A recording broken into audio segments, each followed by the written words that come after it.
Bonjour les abonnés. Juste après ma longue vidéo sur les scies circulaires, principalement pour les abonnés qui me suivent, un petit tour rapide de là où j'en suis dans mes aménagements. Donc derrière moi, vous voyez le work center qui a été démonté, monté sur le lit. Pour l'instant, il est juste fixé avec deux tiges filetées ici de chaque côté, ce qui fait qu'il ne bouge pas du tout, il est complètement solidarisé. Si on regarde dessous, on s'aperçoit que j'ai adapté mon collecteur de copeaux derrière l'aspirateur. Donc ça me donne déjà une hauteur de travail. Donc là, il faut que je le descende un tout petit peu, mais il faut que je vois comment mettre l'aspirateur derrière. On tombe sur un ensemble qui se déplace facilement. Cependant, lorsque j'appuie dessus, je m'aperçois qu'il a quand même tendance à bouger un peu. Donc le but, ça va être d'arrêter une odeur de travail fixe la majeure partie du temps et de faire 4 pieds ici, donc rabattables, je pense, je vais voir comment je vais faire. Comme j'ai 4 attaches de ce type-là qui sont prévues dans le pied, de manière à effectivement bien le plaquer au sol et le fixer de cette manière. Pour la deuxième partie de l'établi, donc la plus importante, il va falloir, je vais m'arranger comment, en définitive, je vais faire un deuxième caisson similaire à peu près à la taille du work center de l'autre côté. Ce caisson, il va falloir que je le fixe, donc je ne sais pas encore comment. Et entre les deux, je vais mettre un espace qui sera un espace aménageable. Donc peut-être plus bas pour pouvoir poser soit la Rabodego, soit la scie à onglet au milieu. Donc pour ça, c'est bien pratique parce que j'ai des fixations qui sont ici qui vont me permettre de me reprendre avec une vis facilement de manière effectivement à faire des plateaux adaptables. Et il faut que j'étudie aussi la possibilité de passer le work center non pas dans ce sens-là, mais dans l'autre sens. Parce qu'effectivement, par rapport à l'aménagement de l'atelier qui est tout en longueur, là c'est bien pour des coupes de boue ou des travaux, mais quand j'ai des couples plus longues à mettre, l'idéal, effectivement, ça serait de pouvoir scier dans ce sens-là. Donc, ceci explique, pour l'instant, c'est beaucoup de réflexion, d'essais, de mesures de cote. Donc, pas beaucoup de bois coupé, mais je préfère prendre bien mon temps pour la réflexion avant de couper pour rien. Dans le même ordre d'idée, on s'aperçoit que mon dessus de table n'a pas du tout avancé.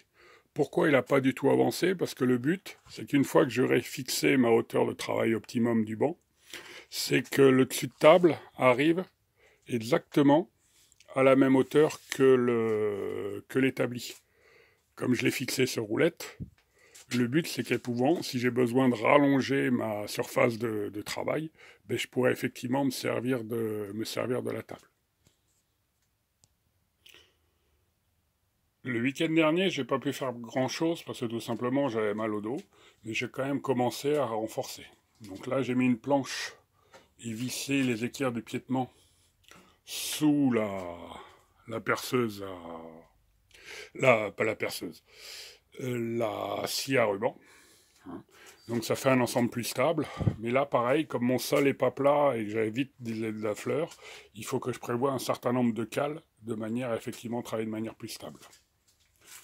Lui, j'y ai pas encore touché pour la simple et bonne raison que j'ai pas de planche assez grande et je voudrais essayer de faire mon premier panneau pour mettre dessous. Pourquoi j'ai eu mal au dos? Parce que j'ai fait rentrer un certain nombre de chutes de panneaux le week-end dernier. Donc c'est quelqu'un qui s'en débarrassait sur le bon coin, donc ça coûtait la manutention, c'est tout. Donc du coup j'ai récupéré pas mal d'agglomérés, bon j'avais dit que je ne travaillerais pas avec, mais j'ai surtout récupéré du MDF. Y compris en forte épaisseur comme on voit là-haut. C'est un matériau que j'ai jamais travaillé et je pense commencer à le travailler avec l'établi. On retrouve aussi des panneaux de CP12 qui seront là pour faire les supports. Et pareil, dessous des plus grands panneaux de MDF de manière à travailler. Pourquoi des panneaux de 12? Tout simplement parce que le dessous de ma scie, d'entrepreneur, le carter n'est pas parfaitement étanche. Donc même si j'ai l'aspiration en marche, j'ai un certain nombre de sciures qui ont tombé au sol, qui ont tendance à tomber au sol. Donc je voudrais essayer de masquer le dessous de manière à ce que les sciures effectivement restent à cet endroit-là. Le problème, c'est que si je masque trop bas, ben, lorsque je mettrai ma défonceuse sous table, je ne pourrai pas la baisser assez dans certains cas. Donc il faut que je réfléchisse à comment faire. Hein. Sachant que ma défonceuse sous table, j'ai prévu de pouvoir la mettre de l'autre côté de l'établi, une fois que j'aurai fait le deuxième caisson. Le but, c'est de faire un fraisage d'incrustation qui fasse pile poil la taille du Work Center, de manière à ce que mon plateau adaptable, je puisse le mettre soit sur le Work Center directement, soit principalement pour le module de défonceuse. La défonceuse, c'est celui-là. Que je puisse le mettre sur le deuxième îlot ici. Donc il faut aussi que je trouve une place pour mettre l'aspirateur, ou un sens de le mettre de l'autre côté, de manière à pouvoir récupérer effectivement les 2 cm qui me manquent ici pour bien caler mon collecteur de sciure. Une autre configuration serait de mettre l'aspirateur de ce côté-là et uniquement le bac à sciure de l'autre côté. Donc tout ça, ça demande réflexion, donc en attendant, on n'avance pas beaucoup. Avec tout ça, on arrive à une hauteur de coupe optimale pour tout ce qui est sciage qui serait de 100-102 cm. C'est pas trop haut parce que je fais 1m90, donc je suis grand. Hein. En plus, ça permettrait de récupérer, chose que je n'ai pas filmé, la hauteur du plateau de ma scie à ruban. Donc en cas de découpe de panneau, la scie à ruban, avec l'établi le long, ça permettrait effectivement d'élargir le plateau. Donc on continue à y réfléchir. Hein, parce que je veux également me garder la possibilité de pouvoir le rabaisser pour certains assemblages, et également pour le ranger.